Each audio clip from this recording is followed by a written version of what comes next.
Tahun lepas, hari yang sama, tarikh yang sama, musim yang sama, musim hujan juga, saya post video buat sup tomato. Tahun ni kebetulan masa yang sama juga saya terangi nak makan. Bismillahirrahmanirrahim.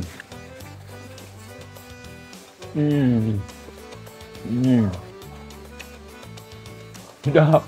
Elok je hujan dah seriat, tolak tepi selimut, kita siang daging ayam, kita cincang-cincang sampai dia halus, nak berbanyak mana pun tak apa. Ambil batang bawang, bawang putih dalam 2 ulas, lepas tu cendawan shiitake dan kita tumis daun bawang dan bawang putih sampailah dia naik bau dan kita masukkan cendawan shiitake sampai juga dia layu dan kita masukkan ayam yang dicincang, kita biar dia masak sampailah ayam tu kering semua. Sambil-sambil tu kita potong-potong pula tomato dan kita masukkan pula tomato. Saya buat dalam lebih kurang 6 biji saiz kecil saja. Lepas tu kita tenyihlah lebih kurang macam tu, tambah sedikit lada hitam dan kita kacau-kacau. Tambahlah air setakat mana yang kita nak, jangan banyak sangatlah, tak sedap nanti tawak. Dan masukkan sos tiram 2 sudu besar, sos tomato 2 sudu besar dan sos ikan sikit lebih kurang 1 sudu besar macam tu. Saya tambah juga pucuk dan tahu lembut, daun ketumbar dan daun bawang dan sedikit jintai pula dah.